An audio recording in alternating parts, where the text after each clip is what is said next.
2012 was a crazy year, supposed to be the literal end of the world.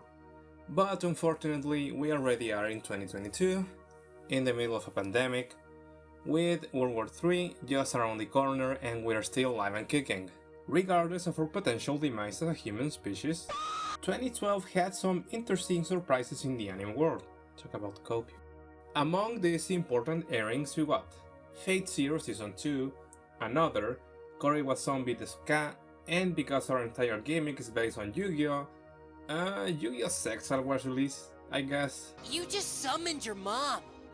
And the list goes on. Among these airings, we got your typical ecchi, almost hentai show, with a generic MC and archetypical harem in a high school setting, with your usual magical powers and demons here and there. Obviously destined to fail and be pied with the dozens of generic ecchi shows in the industry. But there's a catch.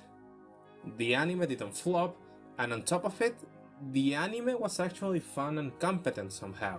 Nowadays, Highschool DxD is pretty much common knowledge among anime communities, and with a potential Season 5 on the works, we wanted to assess the 4 seasons released so far, analyzing what the series did right, what went wrong, and if it really deserves such a in popularity.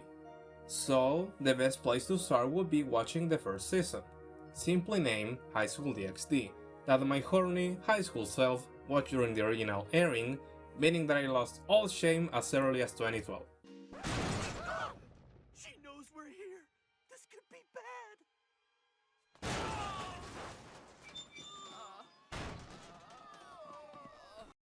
Highschool DxD was originally a series of light novels released in 2008.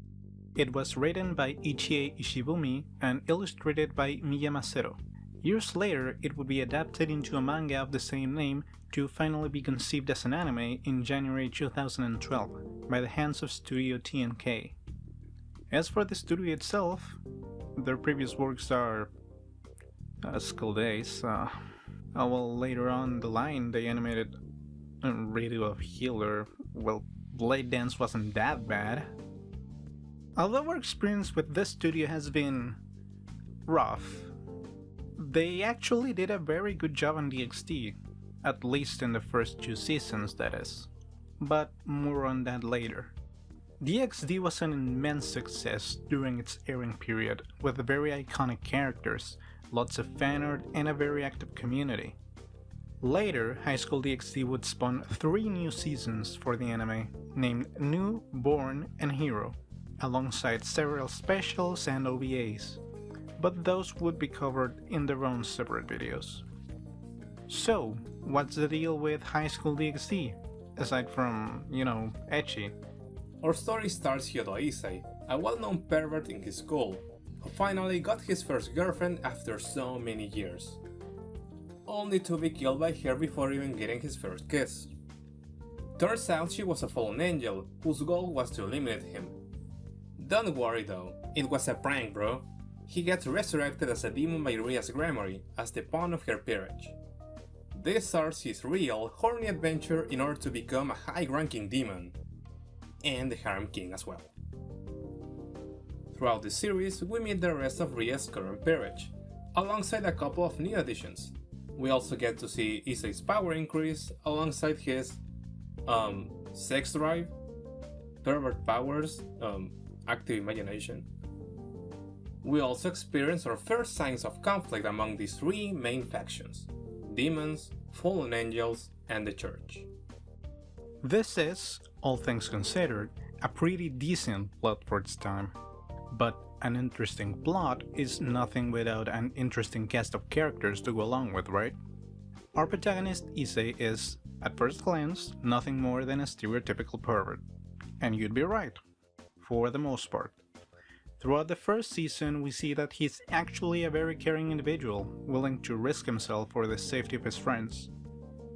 So yeah, pretty much what you'd expect. Even so, he manages to be a likable protagonist, if a little bland. Most, if not all, of the cast appears to follow a checklist of stereotypes from the shonen genre. We got the mature, motherly love interest, the big sister type character, the loving and innocent girl, the quiet girl, and male knight number 2. All jokes aside, let's take a quick look at the characters to get a better idea of the main cast. Spoilers ahead for the first season. Lias Gremori is the female lead in Highschool DxD. The first time we're introduced to her, it is by looking at her from afar, giving an air of mystery to her character. This leads to a pretty instant payoff once we find out that she's a demon, serving as the entry point to the supernatural aspect of the series. As the plot advances, we see the more caring aspects of her personality, alongside the blossoming romance with Issei. Asia Argento starts out as an exiled nun from the church, having been abandoned for being able to heal demons and fallen angels. A kind and shy girl, she isn't good at socializing due to her upbringing, which leads to some funny situations, especially when we see her feelings for Issei develop. She fills the role of a healer nicely in the party, while also getting a start on her development and giving more purpose to our protagonist. Akeno Himejima, the most mature-looking member of the cast, is Ria's best friend. She enjoys teasing her and Issei as the romance develops, while also showing a sadistic side during battle. Koneko Tojo is quiet and serious, serving most often as the straight man in Issei's lewd shenanigans, disapproving his actions and calling him the worst. She's shown as the physical powerhouse of the group, at least at the start. Kibayuto is the only male in the party for the time being, aside from Issei, who sees him as a rival for being the stereotypical handsome guy. He is a loyal and brave character, and one of the first to accept Issei in the peerage. There's also a bunch of supporting characters, such as Issei's parents, and the rest of his pervert trio at school. If it wasn't clear by the length of these descriptions, Akeno, Koneko, and Kiba don't get much screen time this season. Although they're given proper development during the series runtime, the growth we see in the first season is the expected for a 12-episode series, giving more focus to one or two characters as they open up to the protagonist. While this can leave certain characters feeling like they didn't do much, which is a risky move, it creates a better pace for the story to follow, avoiding rushed progress in the relationships. Moving on to the antagonist, we feel that Leinare serves her role as the initial villain pretty well, starting Issei's life as a demon by ending his life as a human. The reasons for hating her keep building up during her arc, and the weight of her actions is felt in the seasons to come. Razor Phoenix is the antagonist of the second arc, arriving to take Rios away for a forced marriage. He introduces us to the kinda recurrent concept of the rating games, as well as providing a little exposition on the hierarchy of hell. The end of his arc gives us a pretty well choreographed fight as well. He is also voiced by Takehito Koyasu. Neat. In general, the two main villains of the season are serviceable. They do their job to start the series. Also, Fried's nice. A hateable asshole, but that's the point. The technical aspect of the series are really commendable. Good voice work coupled with really nice animation. A highlight in the voice acting department is with no doubt the work of Yoshitsugu Matsuoka as the evil exorcist Fried, showcasing the wide range he's known for. 俺的に悪魔に殺せんだが勘弁なのよね。なわけで、はいチャラバ。Hey, you. You're finally awake. Animation-wise, the series is really nice to look at, offering detailed frames, fluid fight scenes, and a colorful cast of characters with distinguishable silhouettes. The series designs are very recognizable for most people in the anime community, as DxD is one of the most relevant franchises from its season. The series sports a look that's a bit more serious compared to the majority of anime of this genre. This is more noticeable in characters such as Rias and Akeno, who strike a more refined and mature image in most frames including them. That's it, there's nothing more to say, it's good, that's alright. It's not like I can't talk about the animation in this kind of anime without mentioning the ecchi scenes. They're great, by far one of the greatest works of the studio animation-wise. Even their newer products struggle to reach the same quality. I can't show much of it because I don't want this thing to get age restricted, but believe me, you'll enjoy it. A common complaint among the anime community is the absurd amount of generic shows, with lots of them feeling like cookie-cutter anime. Although we share a similar sentiment with the mirror of copy-paste shows with similar uninspired characters, plotlines, whatever, we believe that some factors can actually make a generic show, at the very least, competent, those being a defining trait or gimmick and good execution. In another video, we briefly talk about giving gimmicks to a show to make them a bit different, but that doesn't mean that your show is good instantly. There's still some work to do. A good example of a generic show giving an interesting twist is Rakudai Kishino Cavalry, an anime with your typical generic MC, and of course the main girl is a red-headed waifu with fire powers, usual stuff. What made the anime more appealing to audiences was that the main character, for starters, isn't a pervert, a very common trait on generic shows. He also shows real romantic interest for the female lead, so there was no harm shed or doubts during the show. Our man had his sights already set on his wife. Also, and most importantly, our protagonist, statistically, the worst student from the academy. He has no magic in a world where everyone has broken magic spells and attacks. So, to compensate for this weakness, he trained every day and developed his own strategy based on his own capabilities, copying swordsmanship techniques.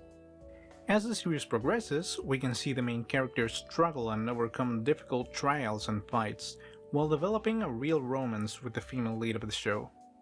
So, what about Highschool DxD? Like other generic ecchi shows, there's lots and lots of fanservice, which is okay, it's an ecchi anime.